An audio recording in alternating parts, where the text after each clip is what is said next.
Hey YouTubers, everyone who works hard on jazz improvisation comes to a point where they hit a wall. They feel that their practicing is not helping their soloing anymore. They don't know what to practice and they're looking for inspiration but don't know where to look. So my name is Evan Tate, and in this video I'll be offering 10 tips on how to improve your jazz improvisation skills starting today. Stay tuned.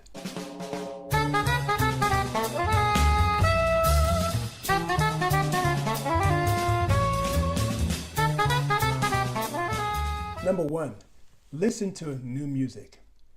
Listen to some music that you don't normally listen to, but you may want to first keep it within the same genre as jazz, such as hard bop, and maybe you want to listen to some swing recordings, or vice versa. Or maybe you're the type that plays some modern mainstream jazz and you like to listen to some hip hop or some new classical. Hearing different melodies and compositional forms will give you some inspiration to try something new. Number 2, listen to other instruments. Now, if you're a saxophonist like me, you may have listened to saxophonists all your lifetime. Now, that's all fine and good, but the only downside of that is that you probably wound up playing like or sounding like a bunch of other saxophonists. To break away from that, you need to listen to other instruments. Miles Davis, for instance, in his biography mentioned that he used to listen to guitar players. Saxophonist David Sanborn not only listened to Hank Crawford growing up, but he also listened to Stevie Wonder's harmonica solos. Greg Osby told me in an interview that he used to transcribe piano solos. Now, just note the uniqueness of just these 3 players. And just by listening to other instruments, you can gain more inspiration in order to change your playing, to transform your playing, and give you new ideas. Number 3, learn a new tune. Now, I'm pretty sure that we all have a bunch of tunes that we plan to learn or say we plan to learn. Well, now is the time to start learning them. Playing a new tune, preferably a hard tune, like Billy Strayhorn's Lush Life, or just about any tune that Wayne Shorter wrote. This will force you to look for new ways to get through the changes, as long as those chords are not too standard. Number 4, learn a favorite tune in an odd key. Now, we all have tunes that we love to play. Well, why don't you take that tune and learn to play it in a tune that no one would play it in? It will expand your ears, force you to create new ideas, and it'll increase your repertoire as well. Now, we've all heard stories about how Sonny Rollins used to play rhythm changes in B major, at jam sessions. Or also George Coleman with his band would play the tune Cherokee in all 12 keys.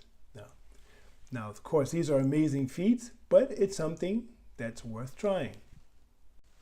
Number 5, take a lick from a solo and transform it.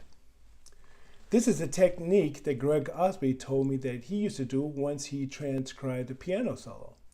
He learned to play his favorite lick from that solo in all keys, and then he would take that lick and he would transform it melodically until it had virtually nothing to do with the original lick anymore, making it then his own.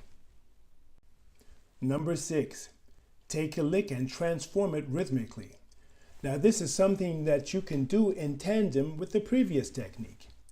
Change not only the notes, but also change the rhythm of the lick, stretch it, diminish it, keep experimenting with it. Number 7, write an improv etude. Now, this is one of the main things I did during the time I studied with Steve Grossman and long afterwards.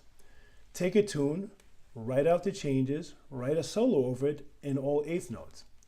First 1 chorus, then 2 or 3. Practice it, learn it, transpose it to a new key. Add another chorus in the new key. Practice it, learn it, transpose it again. Add another chorus, etc. Writing an improv etude may not be easy, but it is a game changer once you get into the habit of doing it. I hoped to offer an online course in the future on how I do it and how to help you do it as well. So keep on the lookout. Number 8, transcribe a solo. Now you might think that this would be number 1 on this list, but these are one of the things that I didn't do that often and I still don't do it that much, but it is a tried and true method of learning new ideas. Although there are plenty of books on the market full of transcribed solos that someone else did, and it's just easy to learn it, to read it off the page, bite the bullet and do it yourself. You'll gain a lot more out of it rather than reading someone else's work they've already done, and you'll be able to and they've got the real benefit out of it and your money too. So try it out for yourself. Number 9, improvise on an instrument that you don't play well. Now, this is an idea I learned from Professor Neil Slater, who is now at the head of the jazz department at North Texas State University. He would teach jazz improvisation class and bring his trombone with him. He said he had no chops and no technique on this instrument, but he was going to play a decent solo regardless. This technique will force you to concentrate on making melodies instead of relying on playing fast licks through scales and such. And you know, this is something that saxophonists can really do well. I personally tried to play a solo on piano or guitar, both of those instruments where I have no chops on. But then, still, one can create a good solo without tons of technique. Melodies, melodies, melodies. Number 10, improvise freely over any chord. Now, this is one of the things that I like to do, without the constraint of tempo or bar length, etc. I let myself create freely over a chord in order to find out what comes out. I actually had ideas for some new compositions this way. And so this also helped me create more ideas for improvisation in order to be able to stretch the time in order to expand and find new melodies and also find some other substitutions to chords. So go for it.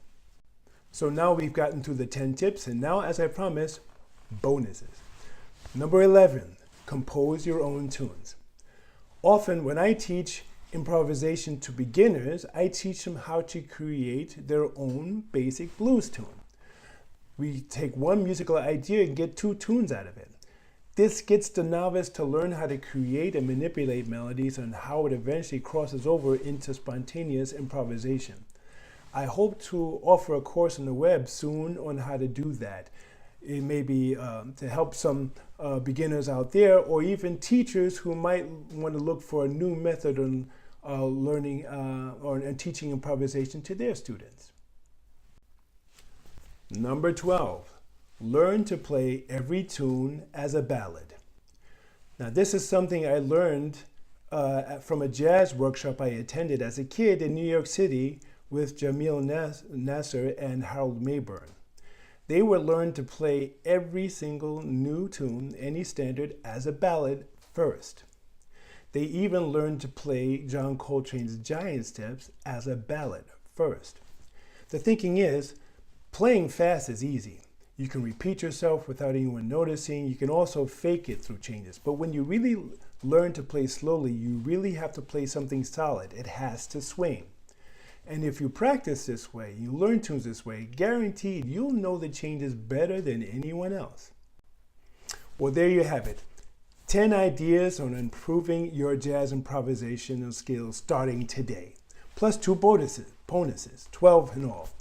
Now, if you have a few ideas or that you'd like to share, please share them in the comment section underneath this video. If you've liked what you heard, smash that like button, give me a thumbs up, and comment, and please subscribe to my channel.